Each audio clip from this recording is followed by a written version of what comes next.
and welcome to the Katie Halper Show. Thank you so much for joining. This is a very special episode, as you will see. But before we start, please do show some love by liking this, giving it a thumbs up. Also, if you're not already a subscriber, please become a subscriber by hitting the subscribe and then the bell. We've made it over 100,000 subscribers, and we want to keep going. And thank you so much for your support to those of you who have already liked and subscribed. Also, if you want to help make the show possible, you can become Patreon members at patreon.com/The Katie Halper Show. Again, that's patreon.com/The Katie Halper Show. For $1 a month, you get to make the show possible. For $5 a month, you get to make the show possible, and you get bonus content, extended interviews, additional interviews. So for this episode, for instance, we are, of course, making the interview with Glenn about his late husband, David Miranda's life and legacy. That will be free and available to everyone. But if you want to see an interview I did with Glenn about the war in Ukraine, you can find that at patreon.com/The Katie Halper Show. Again, that's patreon.com/The Katie Halper Show. What else do you get at Patreon? You also get a very fun live taping I did in New York City with Brianna Joy Gray. So you can get the Glenn interview, the Brianna Joy Gray interview, all sorts of other interviews at patreon.com/The Katie Halper Show. Again, that's patreon.com/The Katie Halper Show. Now, please do enjoy this interview I'm about to play for you. It's a very moving interview. It's a pre-taped interview that I did with Glenn Greenwald about the life and legacy of his late husband, David Miranda. So excited to have the Pulitzer-Prize winning journalist Glenn Greenwald back on the show. He's the host of the very good show System Update, which you can watch on Rumble or listen to as a podcast. And I asked Glenn to come on to talk actually about something personal, the life and legacy of his late husband, David Miranda, who is the Brazilian activist and politician who died this past May at the very young age of 37. And David was a member of Congress representing the state of Rio de Janeiro. So, Glenn, thank you so much for joining. And again, my sincerest condolences. Thank you, Katie, for asking me to come on. I haven't actually talked in any formats like this about David and his life and his death in the last 6 weeks. I've had to do a lot of public things like his funeral and his wake and the like, but we're in the process of unveiling what will be the David Miranda Institute to kind of honor David's legacy and continue his work and expand on it. So I'm starting now again to kind of talk a lot about David. So I appreciate you asking me on in this kind of a format to be able to do that. Oh, yeah, of course. So before talking about the way you're going to honor him with this institute, which sounds great, I just wanted to know if you could tell people about him and also how his own personal life shaped his politics. Yeah, David is an example. I think most of us end up having our politics shaped by our personal experience and who we are as people. But David, probably that was true of more than almost anybody else I knew. And it was because the start of his life was so extraordinary. And that was what made his life so extraordinary as well. David was born to a single mother in the poorest part of Rio de Janeiro, and poverty in Brazil and poverty in Rio in particular are, I wouldn't say unlike anything seen in the United States, because these days poverty has gotten a lot worse in the United States with the disappearance of the middle class. But nonetheless, the level of deprivation that most people who are poor experience include things like no access to clean drinking water, some of the most horrific emergency rooms you can possibly imagine, where you, even if you're having a heart attack or a stroke, you may wait 8 hours or 10 hours in an ER for understaffed public hospitals. The education system is barely functional. There's no transportation system other than like 3-4 hour commutes and the like. So the poverty that David was born into, like most of the people in Rio de Janeiro, was extremely suffocating and depriving. And that was made all the worse by the fact that David's mother died when he was 5 years old. He has talked about before how she was forced to do sex work as a way of supporting him and his brothers. He was the youngest brother. And by the time she died when he was 5, his older brothers were already gone from the house. They were much older, and he was basically on his own. He never knew his father. So he started life as an orphan at 5 years old in Jacarezinho, which is one of the largest, most sprawling and poorest favelas in Rio de Janeiro. And by the time David died, 32 years later, he died the day before his 38th birthday. There were some of the world's most influential politicians lamenting David's death, but also celebrating his life, including the current president of Brazil and a former president of Brazil and the president of other Latin American countries, including Ecuador. There were obituaries in the New York Times and the Washington Post kind of attributing and honoring David's life, and sort of go from, that kind of a beginning to, in very much of a short time, make so much of an impact on the world. He was, in 2019, when he went to Congress, when he first got to Congress, he was one of the only openly gay people ever to get to the Brazilian Congress. He was the first ever openly gay man to be elected to Rio de Janeiro City Council in 2016. He was named by Time Magazine one of the 50 world's next great generational leaders. And the impact that David had on the world was measured by way more than just like his notoriety and the fact that, people were so aware of him, although that obviously is a reflection of how extraordinary he is. He really did devote his life and his politics almost exclusively to providing opportunities for people who in Brazil continue to live the kind of impoverished and deprived life into which he was born. The beginning of David's life and the way he grew up was central to his identity, and he made it that way. He embraced that. He never wanted to forget that. And all of the work he did was about trying to overcome political polarization or ideological division with the only goal in mind of creating material improvement for people's lives who most need it.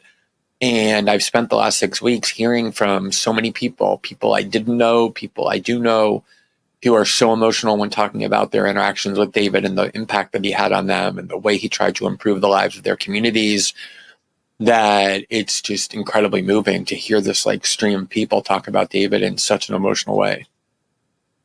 And how did you guys meet? I had been coming to Brazil for many years. I fell in love with Rio de Janeiro the very first time I came here in the mid-90s. It was a city that just resonated with my soul.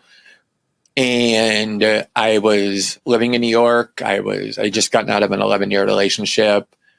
I was working as a lawyer and wasn't happy about that. I was looking for something else to do. I didn't really know what I wanted to do with the rest of my life. And so I decided I'm going to rent an apartment for 7 weeks in Rio. I cleared my calendar. I was a lawyer and, kind of put all trials and settlement conferences and client matters on the side. And I rented an apartment for 7 weeks with no plan other than to come to Rio with my dog and just walk on the beach, kind of clear my head, figure out what I wanted to do. And on the very first day that I was here, the first full day I got here at night, I woke up in the morning, I went to the beach. Maybe I was there an hour at most. I was reading the newspaper and studying Portuguese and having drinks and just enjoying the first day in Rio. A volleyball came over and knocked over my drink. And about 15 seconds later, this very good looking Brazilian man came over and apologized for that and said that he had been the one who had hit the ball playing volleyball. And our eyes locked and we just started talking and we basically fell in love in that moment. And we just never separated since. And it forced me to figure out how to live in Brazil, because at the time, the Defense of Marriage Act, which was a law enacted in the mid-90s with this huge bipartisan consensus under Clinton, banned the federal government from giving any rights at all based on a recognition of the validity of same-sex couples. So that included immigration rights, which means if he had been a woman, I would have had automatic rights to get him a green card and we could have moved to the United States and I could have worked as a lawyer there. But because of that law, David couldn't get a visa. I couldn't get a visa for him. We couldn't live together in the US. And Brazil, amazingly, had a law that was judicially recognized on humanitarian grounds that said it's cruel to force Brazilian citizens to be separate from their same-sex partners if they're foreign nationals. And so we're judicially recognizing a right of permanent residence if you can demonstrate you're in a spousal relationship. And after a year or so, when we lived together, we did that. And I was able to live in Brazil, but it forced me to stop being a lawyer. That's what led to I started a blog. I had no plans, but that's what led to my journalism career. And David and I then built a life together over the next 18 years that ultimately ended up including adopting and raising children together. And David was central to everything I did in my life, my work. He was integral to the Snowden story, of course, to the Brazil investigation we did. And he and I also together created his work and his career. Everything that I have in my life was the byproduct of that day that I met David. Can you talk about his role in the Snowden story? Yeah. So when Edward Snowden contacted me in 2012, at the end of 2012, and it took a while to kind of establish communications, and we got Laura Poitras involved because she was able to figure out the encryption that he was demanding in order to talk. And we became aware of the magnitude of the story, the fact that we were going to be involved in one of the biggest political and journalistic controversies in years, if not decades. That was very obvious. Obviously, you don't do that without turning to the person that you're sharing your life with and making sure that both of you are comfortable with the risks you're about to take. And David instantly pushed me to do it, almost demanded I do it, told me I had no choice. This is what I went into journalism to do. This is what I was born to do. And so having his support, was something that really emboldened me to fly to Hong Kong, meet Edward Snowden in this very kind of tense and dangerous situation. David was the one who was pushing me to threaten the Guardian that if they didn't publish these documents quickly, to leave the Guardian. He was always kind of there to kind of like embolden me to do the story as aggressively as it needed to be done. And then about 3 months after we started the story in August of 2013, we discovered that a very important part of the archive, which ended up including a lot of the stories about the United States spying on Brazil and UN conferences and a lot of other stories, but especially the Brazil stories that made such an impact, that part of the archive had become corrupted and inaccessible because Snowden had given us a password different from the one that he actually put on there. And we tried to get in. By this point, Snowden was trapped in an airport in Russia, and he didn't have these passwords. He obviously wouldn't carry them with him. And by some huge just stroke of a combination of intense work and luck, Laura Poitras was able to get into this archive. And the question became, how would she get it to me? She was in Berlin. I was in Rio. Obviously, she couldn't mail it to me. We were probably the two most surveilled people on the planet at that point. And she didn't trust the Guardian. They offered to come and pick it up and bring it to me. The only person she said she would trust was either me or David, and I couldn't travel because the U.S. government had been very threatening. If I tried to travel, they could arrest me. And so David stepped up and said, I'll go and get it. And he flew to Germany, spent a few days with Laura, and then on his way back, bringing this crucial part of the archive that ended up having some of the biggest impact. He was detained at Heathrow Airport. The British authorities had been spying on our conversations. They knew what he was doing and that he was bringing back this part of the archive, and they detained him. And under a terrorism law, which is the authority they have, if they suspect someone's involved in terrorism, they can detain you for up to effectively 12 hours.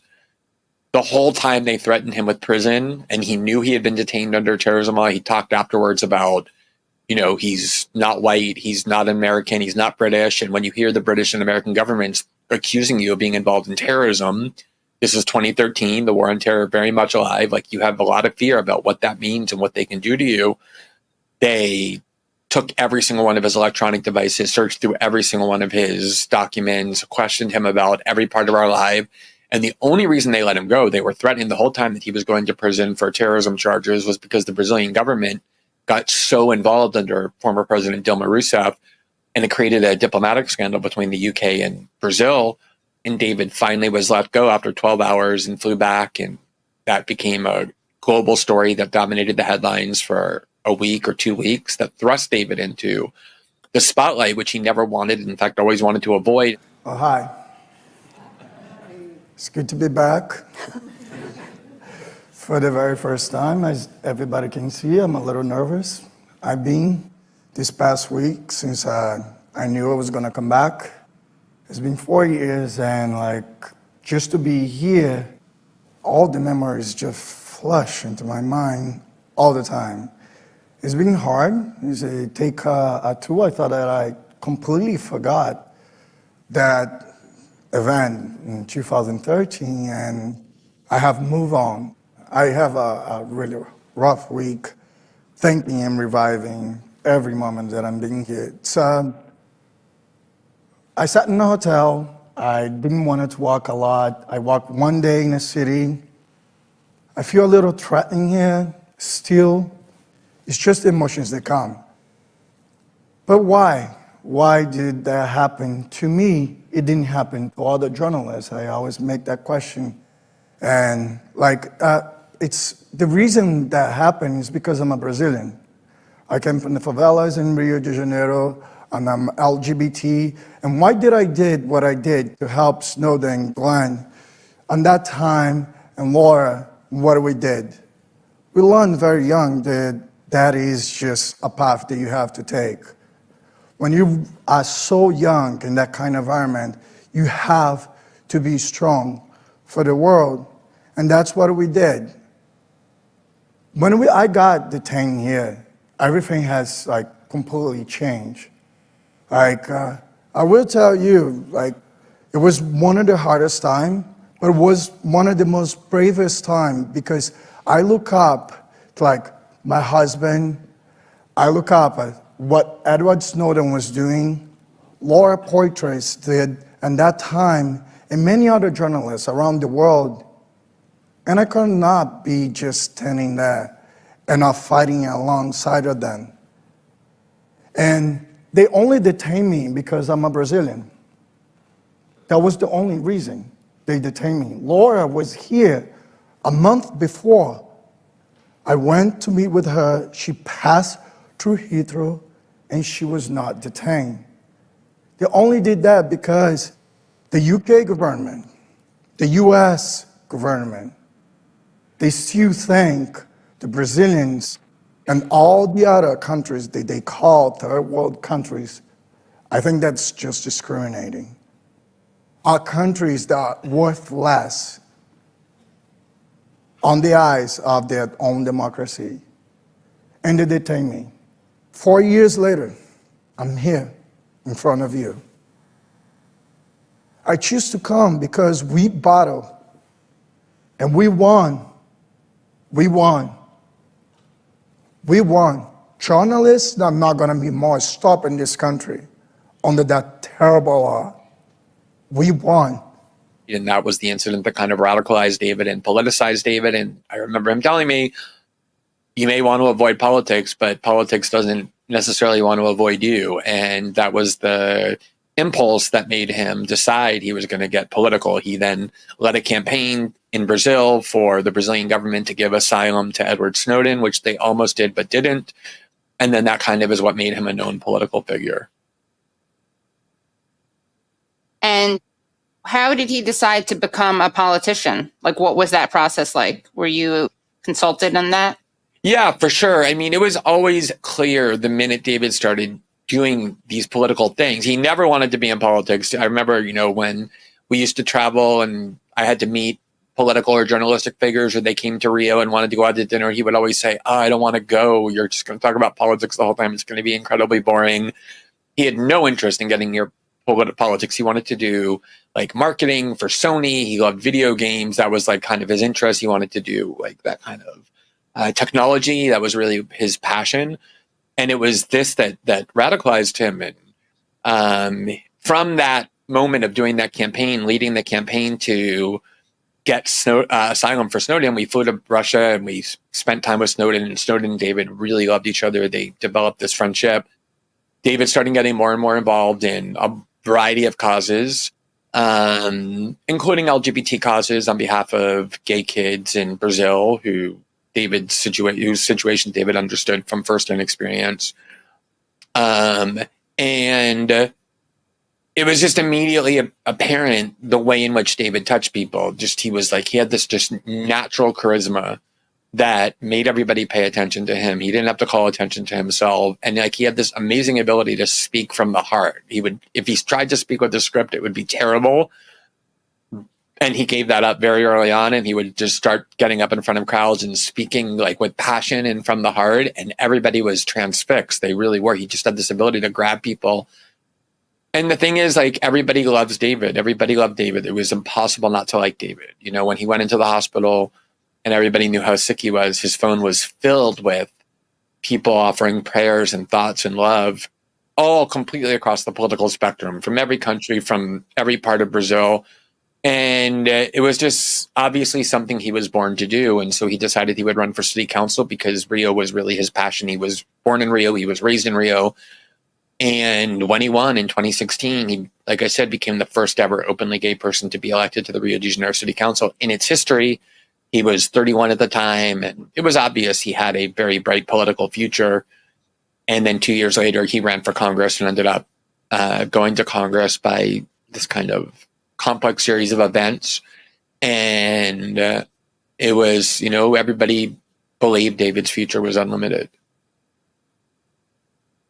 And then he replaced another politician, right, who fled fearing for his life. Yeah, the way elections work in Brazil for Congress is a little different than the US, where you have districts and one person runs against the other. In Brazil, everybody just runs. Like, you have 1,500 people running. They all run as part of the party. And the number of votes each party gets determines how many seats in Congress each party has.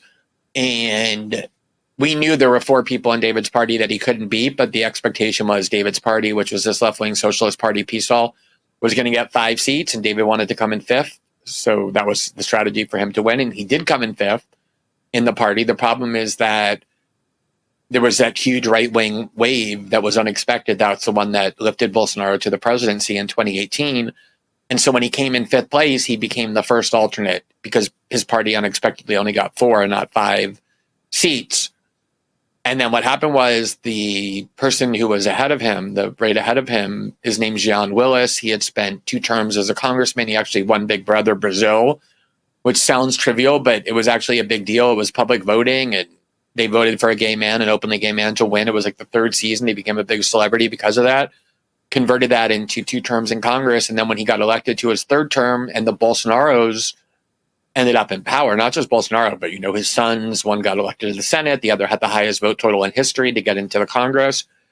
He had been at war with the Bolsonaros because the Bolsonaros were primarily known as a viciously anti-gay family. They had physical confrontations. He used to get bullied physically in the Brazilian Congress. He'd walk down the hallway and they would bump into him on purpose in the bathroom. And he felt like Brazil had become unsafe for him. And he fled. He went into exile in Spain, saying his life had been threatened and he felt like his life was in danger. And when he fled before taking that seat, it meant that David automatically assumed that seat.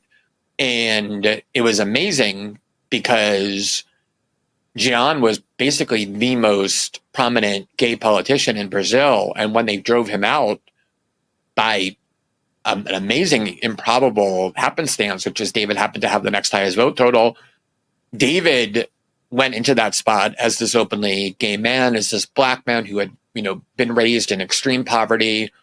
And David was very physically imposing. So nobody was ever going to physically intimidate David.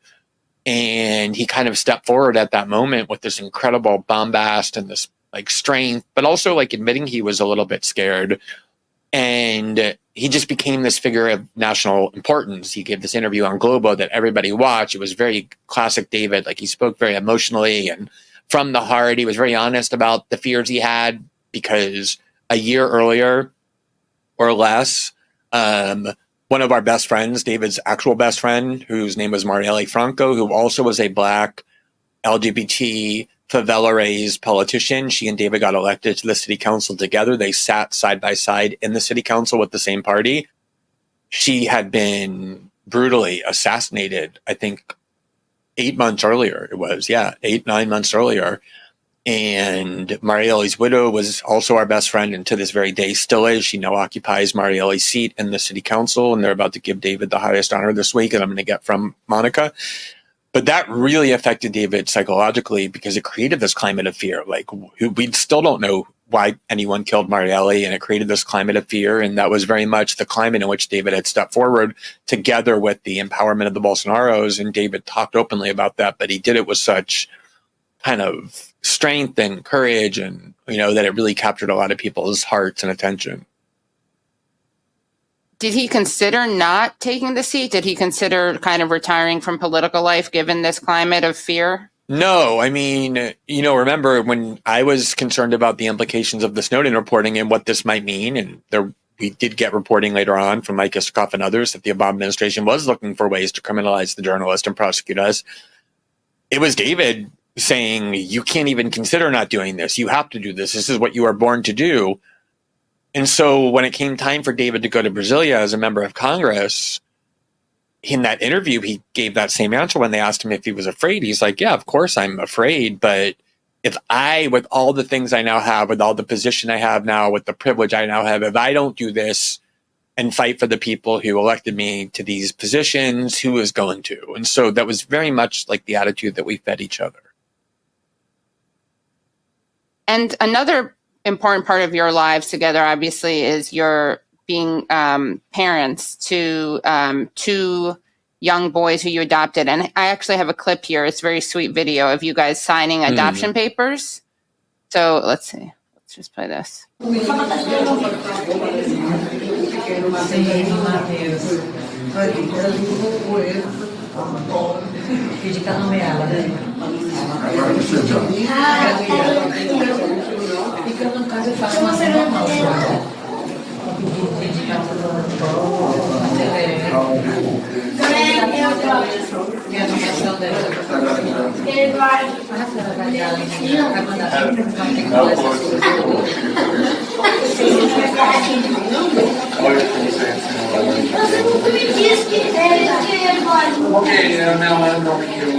Nós podemos usar agora.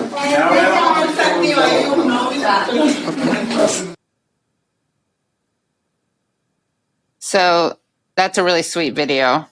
Everyone looks really excited. Yeah, I mean, that, of all the things that David did for me, that was the most important and the best is, he always wanted to be a father. And for a long time, I didn't think I would be a good father. And he badgered me and hectored me and persuaded me and finally won, like he usually did. And, the decision to adopt those kids was the best thing, I ever did and that David ever did for me. And yeah, that's obviously a scene that's really important to us. We had already had them for, I think 14 months. That was the finalization of the adoption. You go and you get guardianship first and you live with them for a year. And then you have to do these interviews to make sure things are going well. And then you go back to the city of their origin and you finalize the adoption. And has a lot of, symbolic importance and value. And yeah, having to, be the ability to be together with our kids and navigate this together and work together on David's legacy is the thing that, gives me the greatest kind of purpose and comfort in all of this. And how are they doing, your kids? They're amazing. I mean, they've been through a lot. Obviously, kids who end up in an orphanage at a very early age have gone through a lot in order to get there.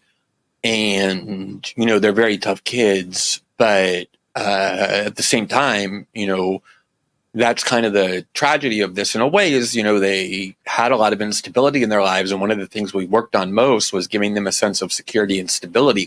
Have a family that's not going anywhere. And David was, David taught me how to be a father. He was such a natural at it. I had to work at it and learn it. And so, of course, they feel that this loss in a very heavy way. But we also went through 9 months of, a very difficult period as well when David was hospitalized before he died in ICU. He never left ICU. And it gave us a lot of moments with David that were extremely moving and valuable for us to have together. And so we kind of have learned that, the more you rely on one another and the more you stay together, the more you do these things together, the better off everybody is. So, it's of course very hard for them, but they're also, sometimes they're the ones who help me the most. Right.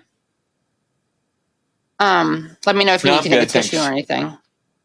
Okay, yeah. And what kind of lessons do you think that you and your sons have learned from David? Well, it's amazing because I see David in them so much. And it makes me feel like David is still with us in the sense that he lives so vividly in them. I mean, he shaped them so much. So much of who they are is from David. It's incredibly obvious to watch. And I think they obviously had a shared beginning to their lives with David. You know, David never ended up in an orphanage because he ended up being adopted by an aunt who, with great difficulty, took him in and raised him. So he was fortunate in that way. But, you know, nonetheless, I mean, they kind of had this common origin that, you know, I was raised by a single mother and she was not exactly financially well off, to put that mildly, but nowhere near the level of impoverishment and difficulty that they had in their lives. So they had this bond. And I think David instilled in them this sense of kind of confidence. I don't mean this like macho confidence of like pretending nothing's wrong. I mean like accepting and being honest about the things you're scared about or the things that you're suffering from, but nonetheless like kind of persevering through it and finding a meaning in that and like using those emotions that you feel not to like be crippled or paralyzed, but to kind of propel you and with like an open heart instead of a closed one. And then I just think like politically in the broadest sense of the word, David obviously believed very strongly in the obligation he owed to society to give back a lot of what he was able to get and to do things for the people who were in the position that he was in, you know, not all that long ago in his childhood, and to teach our kids that their obligation is very similar and they really take that seriously. You know, everything involving the NGOs that we created and now this institute that is going to kind of put everything together in one place in David's name are things they're very interested in, very involved in because of those values David instilled in them. And so tell us about this institute. Well, so I think I've been on your show before and have talked about one of the NGOs we have, which is something we founded in 2016 that was based on this trans woman who was homeless and she took care of like 40 or 50 dogs in this abandoned structure in the middle of the forest where David and I used to live. And that's how we met her. And it was this incredible bond of a homeless person and animals. And she ended up like kind of having this group of homeless people and they took amazing care of these animals. Like their dogs, you know, David and I also rescue dogs. We have a lot of dogs at home and their dogs are better cared for than ours. They were so dedicated to these dogs. And so we created one nonprofit that is based on the idea of hiring people who are homeless, teaching them how to manage income, how to get an apartment, to get out the streets permanently, while at the same time we rescue dogs and place them in homes. And then the second NGO that we were able to create and that David was able to see the opening of, which was his dream, was a community center in Jacarezinho that is the community that raised him, that does things like provide free classes in English and computer skills so that these kids who often don't have any opportunity will be able to have skills that will give them a career, provides psychological counseling and group therapy, and then also protection for the animal rights workers who work in these communities, take care of dogs, help with people's pets when they're sick and can't afford treatment. So the idea of the Institute is, in the first place, to kind of take these two NGOs and strengthen them and spread them to other communities and other places and expand the work they're doing, but also to pursue other projects that are reflections of the causes and the work that David's life was all about pursuing. And so we're now in the process of raising funds for that. And we're going to announce the Institute next month in July. We don't yet have the exact date, but that's what we're working on a lot now. And did David like dogs before he met you? Like, did you both come to the relationship dog lovers, or? Yeah, David always loved animals. He had this gigantic affinity for animals. And like when I met David, I had one dog and she was this like Manhattan dog who was totally spoiled. She didn't listen to anybody. I would take her to Central Park. She would like steal toys from all these like rich women and their dogs and refuse to give it back because I like thought it was funny that she didn't listen. And within about a week of meeting David, she completely transformed. She only listened to him because he had just such a natural affinity for dogs, but like in this kind of alpha way, not the way like was spoiling them and being their like friends. And so within 2 months, we got a second dog that was this dog that someone found on the street. And from there, we just started, you know, we would have this hypocritical cycle where I would pick up a dog and he would say, if you pick up one more, I'm divorcing you. And then like 2 months later, he'd pick up another dog and bring him home. And then I would complain as well. So that's how we got involved. But yeah, David animal rights was one of his main causes. And your sons also love animals? When there was like a dog at the orphanage where they lived. So they had a little bit of that experience. But when they got here, it's obviously a huge transition. It's like taking a kid from, like rural Mississippi and moving them into the Upper East Side of Manhattan. That was what a huge transition it was for them to go from where they were to where we live and how we live. And they, we encouraged them, or actually required them to pick one of the dogs that we had at home that would be their dog, who they would take care of. Her name is Floor. She's still with us. She's very old now. And Floor is probably more than anybody, the being that helped this transition and facilitated this transition, because they always could go to her and feel loved and feel safe.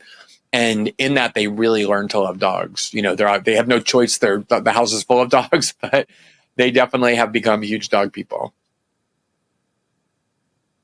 And do they know what they want to do when they grow up? They know what they want to do in the way that like 13 and 15-year-olds want to do. Like they have some vague ideas. I mean, Joel, like, who's 15, is exactly like David. So I'm always joking that he's going to end up as a politician no matter what. He's super like cool and everybody loves Joel. Such like this ease to him. And then our youngest son, Jonathan, is like very argumentative and very like, he loves provoking people. Right? I wonder where he gets that from. I said, you just need to accept you're going to be a lawyer and then you're going to be a journalist. So just accept that that's your destiny. Nice. And what about like, how was David, like, how did he deal with what was happening to him? He seemed like so wise beyond his years. Did he offer any kind of like guidance to you guys, or? The thing is, like, David, by the time he got to the ER, was so gravely ill that the doctor said the chances he would survive the week were basically zero. And so the first 3 months, he did survive that first week and survived the next 9 months. And the first 3 months, he was basically in a medically induced coma. He wasn't able to really interact at all. And he got sicker and sicker. But then kind of magically, like miraculously, he started getting better. And we thought he was going to get better because he was awake and very communicative. And this happened 2 or 3 times over the next 9 months, where the doctors would call me and they would say, he's gotten extremely ill again. You basically need to prepare for the fact that he's going to pass away in the next 48 hours. The chances he's going to recover are so remote. And we'd have to go to the hospital and kind of say goodbye to him. And each time he just overcame that and got better and better. And like I said, we were able to have these moments with him that were difficult, but like very, valuable. And that, a lot of times people don't get the chance to say goodbye to people or have those kind of conversations. And I think, especially the last time, he kind of knew it was likely that he was going to die. And so we got to say the things to the kids that he'd want to say to them and to me. And so, yeah, that was, but, David went out fighting, like, against all odds in a way that was very much, representative of his life. And any things that you don't have to, I'm not like any things you want to share about what he said to you guys? I think, it was basically, just reaffirming the fact that how much he loved the kids and how much everything meant to him. But I think he kind of gave the kids permission to be happy and told them how much he'd want them to thrive and, kind of live their lives. So, that was important. Yeah.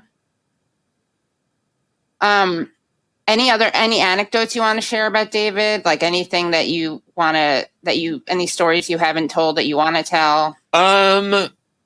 Like I said, I just this week, I had this guy contact me, and he said he was a city councilman in this tiny little town of like 15,000 people that I had obviously never heard of before. It was in the northernmost part of Rio de Janeiro state, and it's completely impoverished.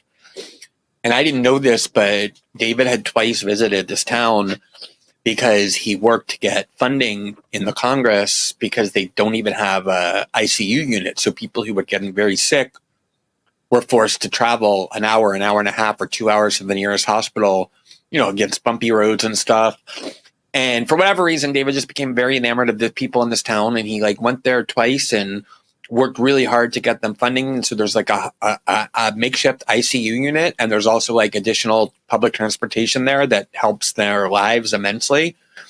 And he came because the city council had approved this homage, this kind of thank you to David, but also this formal expression of condolences to our family.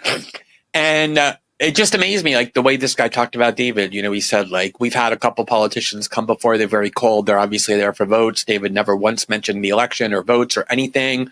He spent more time there than he had been scheduled to spend. Everybody loved him. We knew that it was so authentic and genuine, this concern he had for the people of our town.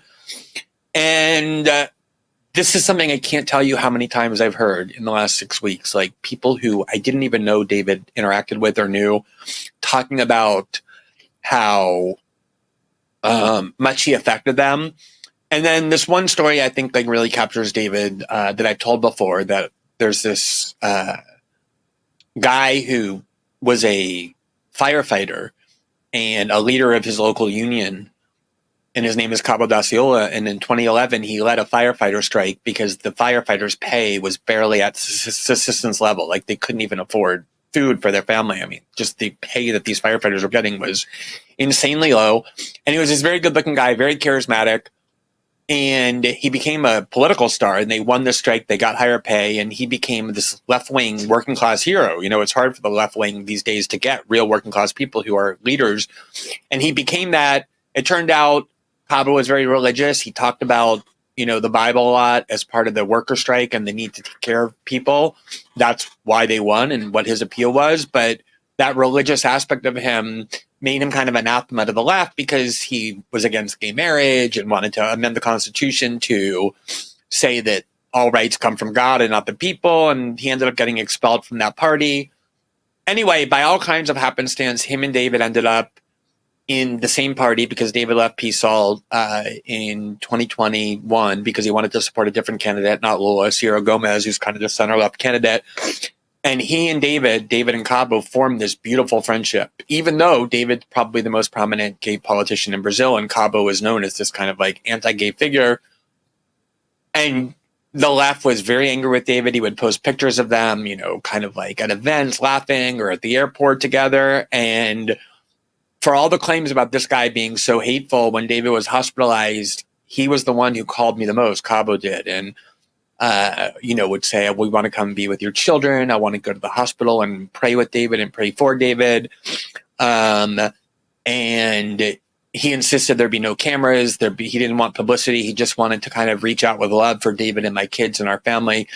And it was just a kind of lesson that David often taught, that in politics, as hateful as it can be, as conflict driven as can it be, at the end of the day, we do all have human bonds that we share in common that can become more important than political differences. And ultimately, that is the best way to do politics.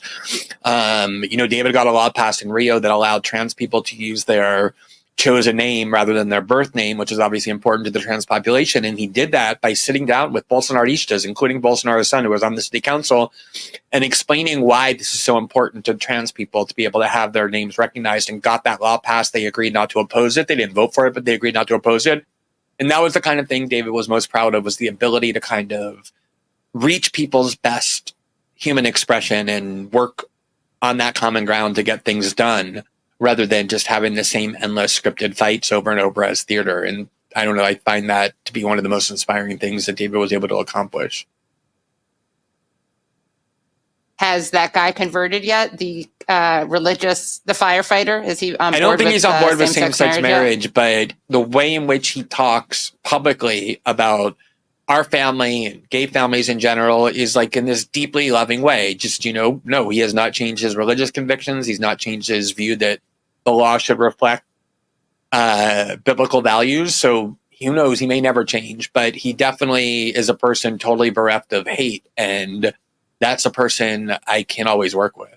But that is also great, I mean, as you just pointed out, it's not just about human connection, but you actually can, once you may not work with this guy, but the chances you have of reaching people and converting them to your side are much greater when you don't totally and it was just like them. It was like, because David had this kind of like street vibe to him. When he went back to college, a professor told him, if you want to succeed in the corporate world, he went to school for marketing, you need to relearn Portuguese and get rid of your accent because it's very easily identified as somebody who comes from the favelas. And there is he was saying that, like compassionately to say like there's a lot of prejudice. And David was like, I don't care what the cost is. I'm never going to change the way that I speak.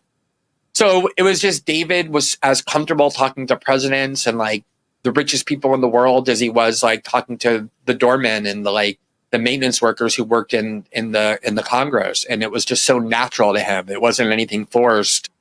And that's why David was loved by everybody. And he used that to, facilitate his agenda.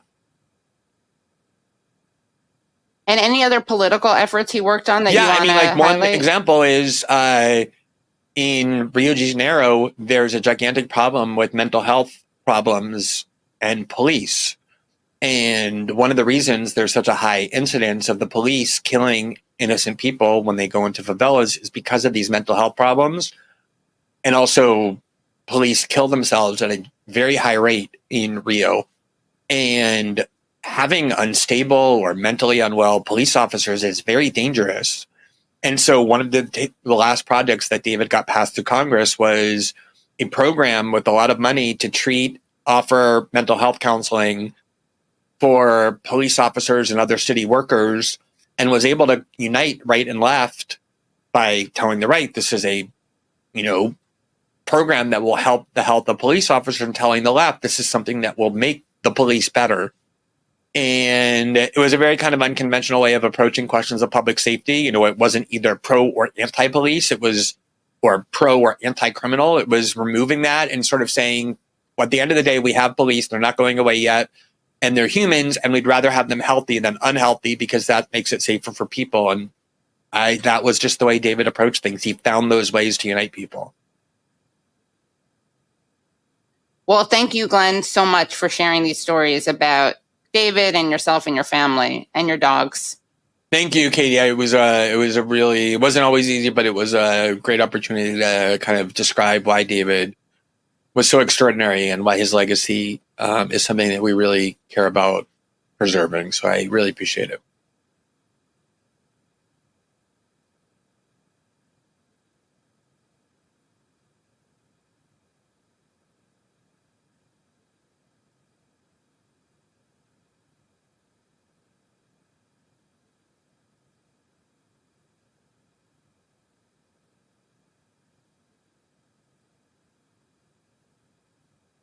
That was really moving. I'm really grateful to Glenn for sharing those memories with me and talking to me about such a sensitive subject, but also such a beautiful subject. And I really appreciate him for his generosity and vulnerability. This, again, will be available to everyone, free and public to all. If you do want to see an additional interview I did with Glenn Greenwald about the war in Ukraine and about free speech, you can find that at patreon.com/The Katie Halper Show. Again, that's patreon.com/The Katie Halper Show. Please do, if you haven't already, give us a thumbs up, give this a like. Don't do it twice because that cancels it out. But we do appreciate, of course, the thumbs up on this video and all the video clips that we release. If you haven't already joined, become members, become subscribers by hitting subscribe and then the bell. And again, please do, if you haven't already, become Patreon supporters at patreon.com/The Katie Halper Show. Thank you so much to Brad Bloom for editing in the videos and photos that we added to this interview with Glenn, and we will see you next week. Bye, everyone. Okay, I'm down. You got limits, man. You got limits, man.